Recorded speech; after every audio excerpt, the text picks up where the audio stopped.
పదకవితా పితామహుడు శ్రీ తాళ్లపాక అన్నమాచార్యుల వారు రచించినటువంటి ఇంకొక అద్భుతమైనటువంటి సంకీర్తన తెలుసుకున్నాం. తెప్పగా మర్రాకు మీద తేలాడువాడు, ఎప్పుడో లోకములెల్ల ఏలేటివాడు. తెప్పగా మర్రాకు మీద తేలాడువాడు. మర్రి ఆకు ఎంత చాలా చిన్నది ఉంటుంది. ఆ మర్రి ఆకునే తెప్పగా చేసుకొని దాని మీద పడుకో ఉంటాడనమాట. ఎవరు? చిన్ని కృష్ణుడు అనమాట. ఆయన కాలి బొటన వేలు నోట్లో పెట్టుకొని ఉంటాడు చిన్న మర్రాకు పైన. మరి అంత ప్రళయ జలాల్లో ఆయన ఆ చిన్న మర్రాకు పైన తేలాడుతూ ఉంటే ఆయన ఎవరు అనుకుంటున్నారు? ఈ సృష్టి మొత్తాన్ని కూడా ఏలేటివాడు అనమాట. సమస్త బ్రహ్మాండాలన్నీ కూడా ఏలేటివాడు. ఎప్పటి నుంచో ఏలేవాడు, ఇప్పటి నుంచి కాదు, ఎప్పటికీ ఏలుతానే ఉంటాడనమాట, అనాది. కాబట్టి ఆ భగవంతుడు వటపత్ర సాయి, ఆయన గురించి అన్నమాచార్యుల వారు తర్వాత రాబోయే చరణాల్లో ఏం చెప్తాడో విన్నాం. ప్రళయ జలాల్లో ఆయన మర్రాకు మీద ఉండే విషయాల గురించి మార్కండేయ మహర్షి పరమ వైష్ణవుడు. ఆయన తపస్సు చేస్తూ ఉంటే ఒకసారి పైన పార్వతీ పరమేశ్వరులు వెళ్తూ ఈ మార్కండేయ మహర్షిని పలకరించబదామని ఇద్దరు కిందికి దిగుతారు. అయితే ఆయన బాహ్య ప్రపంచంలో లేడు, లోపల శ్రీమన్నారాయణ యొక్క దివ్యమంగళ స్వరూపాన్ని హృదయంలో దర్శించుకుంటూ ధ్యానంలో ఉన్నాడు కంటిన్యూగా. అప్పుడు ఈయన్ను పలకరించాలి అంటే మామూలుగా అయితే ఈయన లేబడు కదా, అందుకని శివభగవానుడు ఆయన హృదయంలో ప్రవేశిస్తాడు. లోపలికి వెళ్ళేటప్పటికి అంతవరకు నారాయణ భగవాన్ని చూస్తూ ఉండే అతనికి సడన్గా శివభగవానుడు కనపడతాడు. అప్పుడు వెంటనే ఆయన కళ్ళు తెరిస్తానే వెంటనే కళ్ళ ఎదురుగా శివపార్వతులు ఇద్దరు కనబడతారనమాట. అప్పుడు వాళ్ళకు సాష్టాంగ దండ ప్రమాణం చేసి అప్పుడు ఆయన నమస్కారం చేసినప్పుడు శివభగవానుడు చెప్తాడనమాట, ఏం కావాలో కోరుకోమని. అప్పుడు నాకు పరమ నారాయణ భక్తిని ప్రసాదించమంటాడు అనమాట. చూడు, ఆల్రెడీ సంపూర్ణమైన నారాయణ భక్తి కలిగి ఉండేవాడు కూడా మళ్ళీ ఏం కోరుకున్నాడంటే నాకు నారాయణ భక్తి కావాలంటాడు. వైష్ణవానాం యదా శంభు అంటారన్నమాట. అంటే వైష్ణవుల్లో పరమ గొప్పవాడైనటువంటి ఆ శివభగవానుడు అతనికి అచంచలమైనటువంటి భక్తిని ప్రసాదించి బయలుదేరుతారు.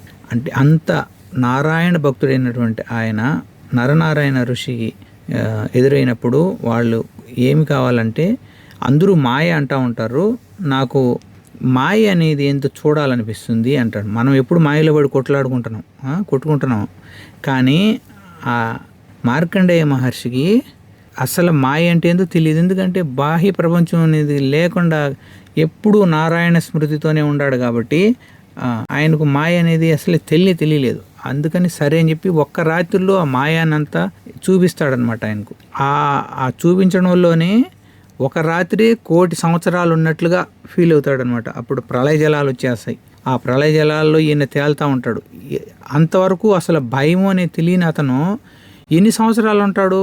ఎప్పటికీ నీళ్లు తప్ప ఇంకేం లేదు, ఊరికి నీళ్ళలో ఉన్నాడనమాట. అతనికి అప్పుడు సడన్గా కొంచెం భయం వేస్తుంది అనమాట. ఇన్ని సంవత్సరాలు నేను నీళ్ళల్లోనే ఉన్నాను, ఎట్ట చూసినా నీళ్ళే ఏం లేకుండా ఉండదేనని అనుకునేటప్పటికి అప్పుడు కొంచెం భయం వేస్తే అప్పుడు భగవంతుడు దయామయుడు కదా, అందుకని అతనికి భయం పోగొట్టడానికి కోసంగా అక్కడ మర్రాకు మీద తేలుతూ భగవంతుడు దర్శనం ఇస్తాడనమాట.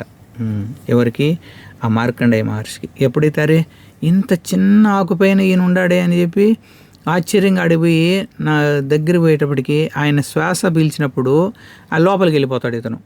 లోపల మళ్ళీ బ్రహ్మాండాలన్నీ ఉన్నాయి. చూడు, చూడ్డానికి ఏమో చాలా చిన్న ఆకు మీద ఉండే అతను లోపలికి వెళ్ళిపోయినాక లోపల మళ్ళీ బ్రహ్మాండాలన్నీ ఉన్నాయి. అన్నీ కూడా అంతా మనుషులు, జనాలు అంతా ఉండారన్నమాట. ఆ తర్వాత కొంతసేపు తర్వాత మళ్ళీ ఇంకా నాకు వద్దు అని అనిపించినప్పుడు మళ్ళీ అతను లోపల నుంచి బయటకు వచ్చి ఆయన అక్కడ మళ్ళీ మామూలు స్థితికి వచ్చేసినప్పుడు తెలుస్తుందనమాట. ఆ స్టోరీ మళ్ళీ చాలా ఎక్కువ చెప్పుకుంటే. కాబట్టి ఆ ప్రళయ జలాల్లో తేలుతూ ఉండేటువంటి శ్రీమన్నారాయణుడు, చిన్ని కృష్ణుడు, వటపత్ర సాయి ఆయన గురించి ఇప్పుడు శ్రీ అన్నమాచార్యుల వారు తెలియజేస్తున్నారు. ఇక మొదటి చరణం చూద్దాం. మోత నీటి మడుగులో ఈతగరచిన వాడు పాతగిలేనోతి క్రింద బాయనివాడు మూతి దోసి పట్టి మంటి ముద్ద పెళ్ళగించువాడు మూతి దోసి పట్టి మంటి ముద్ద పెళ్ళగించువాడు రోతయైన పేగుల పేరులు గలవాడు తెప్పగా మర్రాకు పైన తేలాడువాడు మోత నీటి మడుగులో ఈత గరిచినవాడు, ప్రళయ సముద్రంలో మత్స్యావతారంలో ఈత కొట్టినవాడు అనమాట. ఆ ప్రళయ సముద్రంలో వచ్చినప్పుడు భగవంతుడు ఏం చేస్తాడంటే అప్పుడు ప్రియవ్రతుడితో చెప్తారనమాట, దగ్గరలోనే ప్రళయం వస్తూ ఉంది కాబట్టి అనేసి తెలియజెప్పిన దానివల్ల ముఖ్యమైనటువంటి ఔషధాలు, వేదాలు, కొంతమంది బ్రాహ్మణులు, ముఖ్యమైన వాళ్ళు అందరినీ చాలా పెద్దదైనటువంటి మత్స్యావతారం, ఆ మత్యం వీపు పైన ముఖ్యమైనటువంటి ఔషధులు, వేదాలు, బ్రాహ్మణులను ఆ ప్రళయంలో నుంచి రక్షిస్తాడనమాట భగవంతుడు.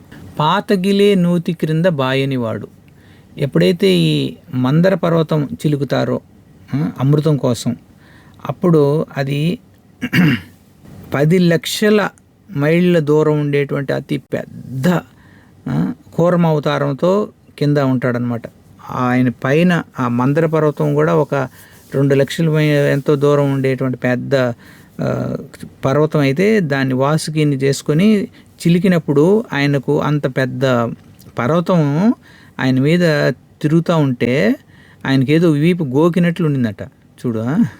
కాబట్టి ఆ టైంలో అమృతం కోసం చిలికినప్పుడు భగవంతుడు కూర్మ అవతారం ధరించినటువంటి విషయం చెప్తున్నాడు అనమాట. తర్వాత మూతి దోసి పట్టి మంటి ముద్ద పెళ్ళగించువాడు. ఎప్పుడైతే ఈ వరాహం అవతారం తీసుకున్నాడో అప్పుడు భగవంతుడు ఎక్కడో నీళ్ళ లోపల ఉండేటువంటి ఆ భూమిని తన కూరల్లో పట్టుకొని దాన్ని నేరుగా పైకి తీసుకొని వస్తాడు. ఆ వరాహం ఎంత పెద్దదట అంటే ఆ వరాహానికి ఉండేటువంటి రోమాల లోపలికి సరిపోలేదంట ఆ నీళ్లు. ఆ నీళ్లు ఎంతవరకు ఉన్నాయంట, మామూలు నీళ్ళు కాదవి. 14 లోకాల్లో మనం ఇప్పుడు భూలోకంలో ఉన్నాం, కింద 7 లోకాలు ఉన్నాయి, మనకంటే పైన 6 లోకాలు ఉన్నాయి, మొత్తం 14 లోకాలు. ఈ పైన ఉండేటువంటి 3 లోకాలు వదిలిపెడితే మిగిలిన లోకాలన్నీ కూడా జలంతో నిండిపోయినాయట. అంత ప్రళయ జలం అనమాట. చూడండి ఎంత జలం అసలు ఊహించుకుంటాం మనం. అక్కడెక్కడో లోపల ఉండేదాన్ని ఆయన కిందకి దూకి సముద్రం ఆ జలాల్లోకి దూకి వాళ్ళు కింద ఉండేటువంటి భూమిని కూరలతో తీసుకొని బయటికి తీసుకొచ్చేసాడు అనమాట. హరిబోల్ వరాహ భగవానికి జై. తర్వాత రోత అయిన పేగుల పేరు కలవాడు. ఎప్పుడైతే భక్త ప్రహ్లాదుని తన తండ్రి అయినటువంటి హిరణ్యకశిపుడు చంపాలని చూస్తాడు భక్త ప్రహ్లాదుని, కానీ ఏమీ చేసుకోలేడు. చివరిగా ఎక్కడున్నాడు నిన్ను కాపాడేటువంటి వాడంటే ఇక్కడ అక్కడ కాదు ఎక్కడైనా ఉన్నాడు అని చెప్పినప్పుడు, అయితే ఈ స్తంభంలో ఉన్నాడంటే అవును ఉన్నాడు అంటే అప్పుడు ఆయన స్తంభాన్ని పగలగొట్టినప్పుడు అందులో నుంచి శ్రీ నరసింహస్వామి బయటకు వస్తాడు. ఆ కోపంతో ఎంత కోపంగా ఉన్నాడంటే తన భక్తుణ్ణి ఇన్ని కష్టాలు పెడతాడా అనేటువంటి ఆ కోపంతో అతన్ని తీసుకొని వచ్చి గడపలో కూర్చోబెట్టుకొని తొడల మీద వేసుకొని తన యొక్క గోళ్లతో కడుపును వాటిని చీల్చేసి లోపల ఉండేటువంటి ఆ పేగులు పెరిగి మెడలో దండగా వేసుకుంటాడట. ఎంత భయంకరంగా ఉంటుంది చూడండి అది. అది ఇక్కడ అన్నమాట. ఇక్కడ రోత అయిన పేగుల పేరులు గలవాడంటే అప్పుడు వేసి పేగులన్నీ మాలగా ధరించాడట. హరిబోల్. కోడి కూత నోరివాని కుర్రతమ్ముడైన వాడు బూడిద బూసిన వాని బుద్ధులవాడు మాడవన్నెలేడి వెంట మాయలబడినవాడు దూడల నావులగాచి దొరైనవాడు తెప్పగా మర్రాకు పైన తేలాడువాడు. కోడికూత నోరివాని కుర్రతమ్ముడైన వాడు. ఇంద్రుడు అహల్యమాతను పొందాలనుకున్నప్పుడు గౌతమ మహర్షిని అక్కడి నుంచి పంపించే దానికోసంగా తెల్లవారుజామున చాలా ఎర్లీగా 2-2:30 అప్పుడే వచ్చేసి కోడిలాగా కూస్తాడనమాట. అయితే తెల్లారిందని లేసి ఆయన పంపించడానికి కోసంగా. ఆయన తెల్లారింది అనుకుని ఆయన వెళ్ళిపోయినప్పుడు ఈయన గౌతమ మహర్షిలాగా లోపలికి వస్తాడనమాట. అలా కోడిలాగా కూత కూసినటువంటి వాడి యొక్క తమ్ముడు అనగా ఇంద్రుని యొక్క తమ్ముడు. ఇంద్రుని తమ్ముడే ఉపేంద్రుడు అంటారు. ఆ ఉపేంద్రుడిని వామన భగవానుడు అంటారు. హరిబోల్. వామన అవతారం గురించి ఇక్కడ చెప్తారు. బూడిద పూసిన వాని బుద్ధులవాడు. విభూతి పూసుకునే వాళ్ళు ఎవరు? పరమశివుడు. ఆయనకు అత్యంత ఆత్మీయుడైన వాడు ఎవరు? పరశురాముడు. కాబట్టి ఆ పరశురాముడు గురించి ఇక్కడ చెప్తున్నారనమాట. ఆడవన్నీ లేడి వెంట మాయల పడినవాడు. ఈ మారీచుడు రావణాసురుడి యొక్క ఆజ్ఞ ప్రకారము ఒక బంగారు లేడిగా వచ్చి సీతామాతను ఆకర్షించినప్పుడు ఆమె యొక్క ప్రోద్బలంతో ఆ మాయలేడి వెంట పరిగెడతాడనమాట భగవంతుడు. కాబట్టి ఇక్కడ శ్రీరాముడి గురించి చెప్తున్నారు. ఇక్కడ దూడల ఆవులగాచి దొరైనవాడు. రేపల్లిలో కృష్ణ భగవానుడు తనకు 6 సంవత్సరాలు వచ్చేంత వరకు ముందు దూడలను కాస్తాడు.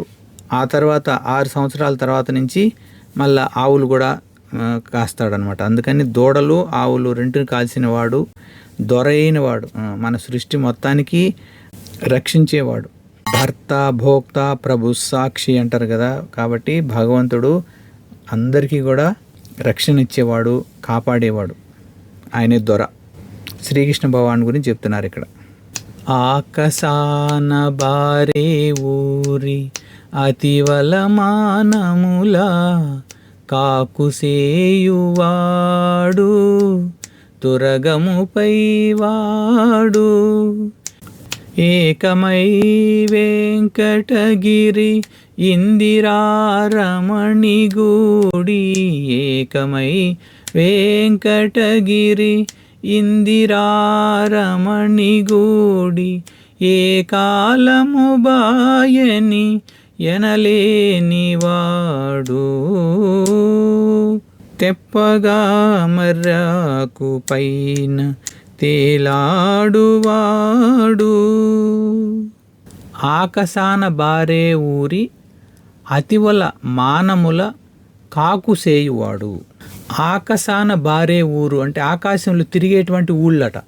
ఈ త్రిపురాలు అనేటివి బంగారు, వెండి, ఇనుప పురాలటవి. అవి ఆకాశంలో తిరుగుతూ ఉంటాయి ఆ పట్టణాలు. ఎక్కడి నుంచి వచ్చాయి? త్రిపురాసురులు. వీళ్ళు తారకాసురుని యొక్క కుమారులైనటువంటి తారకాక్షుడు, విద్యున్మాలి. వీరు బ్రహ్మదేవుని గురించి ఎక్కువ తపస్సు చేసి ఆయన దగ్గర వరాలు పొందుతాడనమాట. ఇలా తిరిగేటువంటి పట్టణాలను వాళ్ళు పొందుతారు. అయితే వాళ్ళు ఎంత పవర్ఫుల్ అయిన వాళ్ళు అంటే శివభగవానుడు కూడా వాళ్ళని ఏం చేసుకోలేకపోతాడు. ఎందువల్ల అంటే వాళ్ళ భార్యలు అతి పతివ్రతలట. ఆ పతివ్రతల ఆధారం చేసుకుని వీళ్ళు అకృత్యాలన్నీ చేస్తూ ఉంటారు. అప్పుడు శ్రీ మహావిష్ణువు ఏం చేస్తారంటే ఈ బుద్ధ అవతారం లక్షణం ఏంటి? వేదాలు ఏమి లేవు, శాస్త్రాలు ఏమి లేవు, అంతా మీ కోరికలే మీకు బంధిస్తూ ఉంటాయి. కాబట్టి అవి పక్కన పెట్టేసేయండి, కోరికలు కంట్రోల్ చేసుకోండి అన్నట్లు ఆ సిద్ధాంతం ఉంటుంది కదా. వేదాలు శాస్త్రాలను పక్కన పెట్టడం అనేది. ఆ సిద్ధాంతాన్ని అక్కడ త్రిపుర 3 పురాల్లోకి వెళ్ళేసి బుద్ధుడి రూపంలో వెళ్ళి ప్రచారం చేసిన దానివల్ల అక్కడ ఉండే వాళ్ళు ఆ భార్యలు వాళ్ళు కూడా ఆ పతివ్రత ధర్మాన్ని వదిలేసారట. ఎప్పుడైతే ఈ బుద్ధుని బోధనల ద్వారా ఆ పతివ్రత ధర్మాన్ని వదిలేస్తున్నారో, వదిలేసిన వెంటనే శివభగవానుడు ఒకే ఒక బాణంతో ఆ 3 పట్టణాలను త్రిపురాలను కొట్టేస్తాడనమాట. శివభగవానుడికి జయ.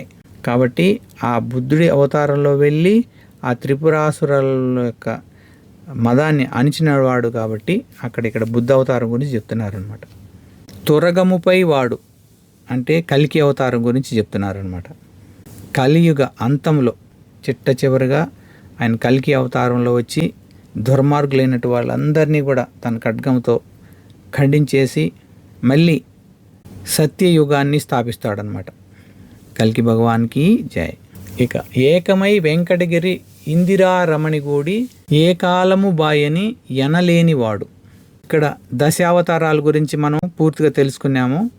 ఆ దశావతారాలన్నిటికీ మూలమైన వాడు ఆ శ్రీ వెంకటేశ్వర భగవానుడు. ఇందిరారమణిగూడి లక్ష్మీదేవితో కలిసి ఉన్నారు. ఆయన ఎల్లప్పుడూ అనేక కాలాలు, ఎన్నో సత్యయుగాలు, త్రేతాయుగాలు, ద్వాపరయుగాలు, కలియుగాలు అన్నిటి ఎన్నో యుగాలు గడిచిపోయాయి. ఎన్నో మహాయుగాలు గడిచిపోయాయి. ఎప్పటి నుంచో ఇప్పుడు ఎప్పటికీ కూడా తన భక్తులను కాపాడుతూనే ఉంటాడనమాట. అంత దయామయుడటువంటి ఆ శ్రీ వెంకటేశ్వర స్వామి సాటి లేనివాడు. ఆయన యొక్క సాటి వేరే దైవం లేదంట. వెంకటాచలానికి సాటి వచ్చే స్థలం ఇంకోటి లేదు. వెంకటేశ్వర స్వామికి సాటి వచ్చేటువంటి దైవం ఇంకొకరు లేరు. వెంకటాద్రి సమం స్థానం బ్రహ్మాండే నాస్తి కించన వెంకటేశ సమో దేవో న భూతో న భవిష్యతి. సమస్త బ్రహ్మాండాల్లో వెంకటాద్రి అంటే తిరుమలతో సమానమైనటువంటి పవిత్రమైన క్షేత్రం స్థలం ఇంకొకటి లేదు. శ్రీ వెంకటేశ్వర స్వామితో సమానమైనటువంటి దేవుడు గడిచిన కాలంలో లేడు, ఇంకా రాబోయే కాలంలో కూడా, భవిష్యత్తులో కూడా రాబోడు. అంత దయామయుడు. ఆ దయామయుడటువంటి ఆ శ్రీ వెంకటేశ్వర స్వామి కృప మనపై అపారంగా ఉండాలని ఆ దివ్యమంగళ స్వరూపాన్ని మనసులో ఉంచుకొని ఆయన కృప కోసం ప్రార్థిద్దాం. ఏడుకొండలవాడ వెంకటరమణ గోవింద గోవింద. ఆపదముక్కులవాడ అనాథ రక్షక గోవింద గోవింద. ఓం నమో వెంకటేశాయ. జగద్గురు శ్రీల ప్రభుపాదకి జై. అనంతకోటి వైష్ణవ భక్త బృందకి జై. శ్రీ హరినామ సంకీర్తన మహాయజ్ఞకి జై. నిత్య గౌర్ ప్రేమానందే. హరి హరి బోల్. హరే కృష్ణ.